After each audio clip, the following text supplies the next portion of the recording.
Hey guys, it's Melon Method, aka Nate, and cutscene. Wow, maybe this wasn't the lizard. This amount of damage would do the Hulk proud. Not really. Now come on, Doc. Give me a sign here. Let me know you're okay. Relax! Alright, here's one of the most interesting boss fights in the game. Now in Kid Mode this is easy because you don't have to do this first step, but in any other difficulty you have to do this. So I'll show you. Go to the computer. I can't fight the lizard, not if there's a chance to bring Dr. Connors back. These containers must hold the ingredients to the antidote Dr. Connors was working on. If I combine them, I can use my web spinners to inject the lizard and bring the doc back. So basically you have to stop these circles in the right spaces, and the more you're in the lighter color green area, the better it works. Now you cannot hurt the lizard unless you use this cure. Just as hard as I thought. So the lizard has no brain, and you cannot hurt him. So what you have to do is get one of these, hit triangle to shoot this at him, and then you start to beat him up. But it can be pretty tricky.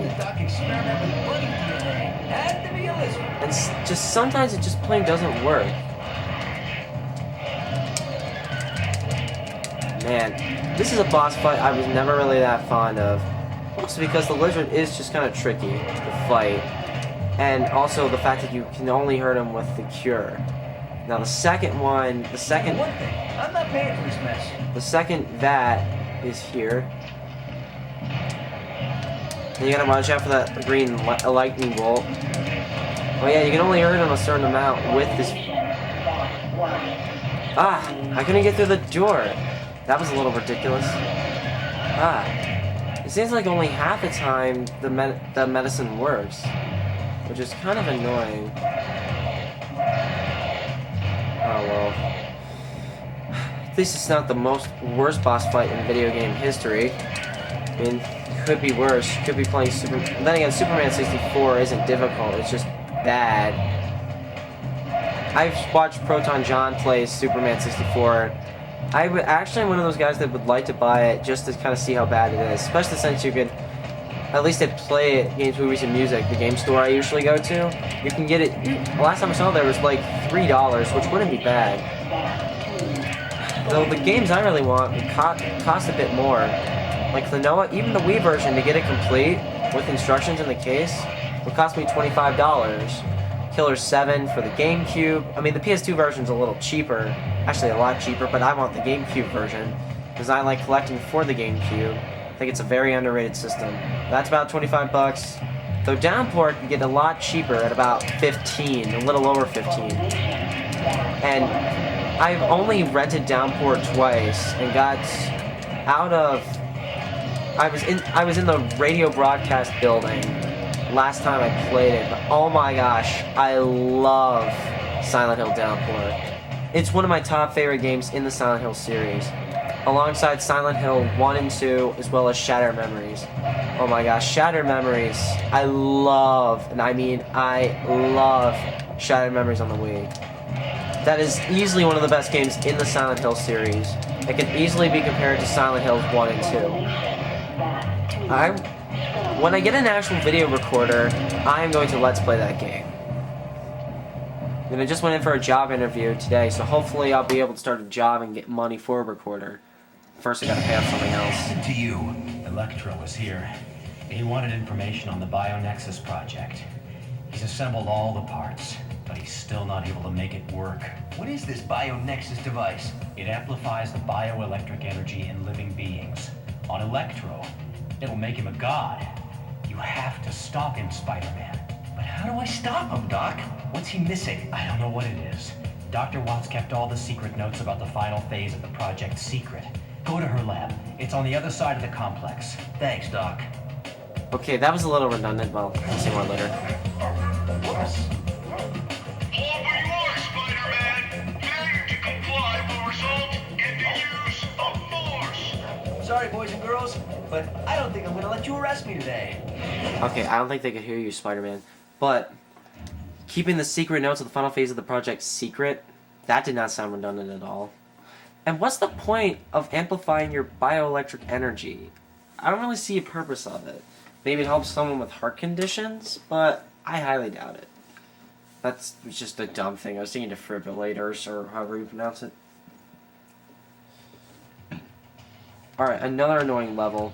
What you have to do is there are these lasers here that are letting the drones know where Spidey is, and you have to destroy them.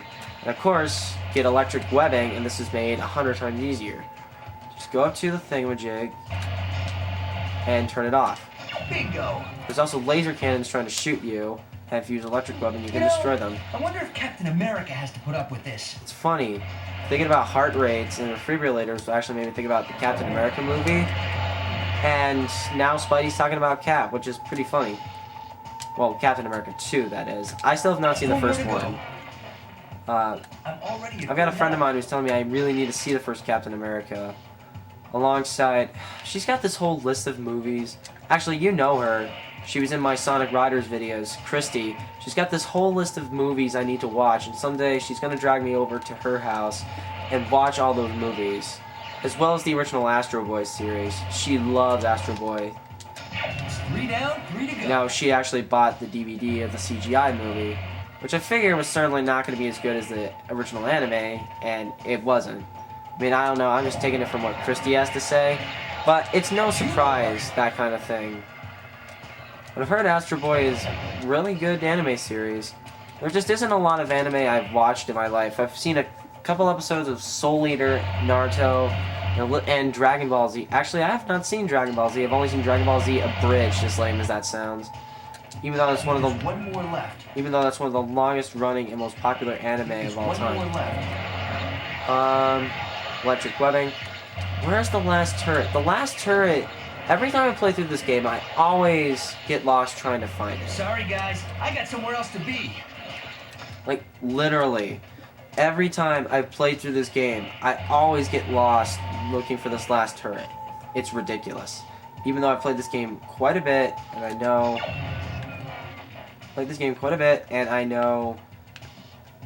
quite a bit about it. I could not finish my sentence. Okay, if I had fallen there, that would have been the worst, because I just finished the level. I really don't want to replay any more levels. After the corkscrew, man. But now we get another boss fight. Now what happened in here? Well, let's hope the computers came through undamaged. Bingo! I'm in! Sapphires, huh? Oh, now I see. How is anyone going to get a jewel that size? Watch out!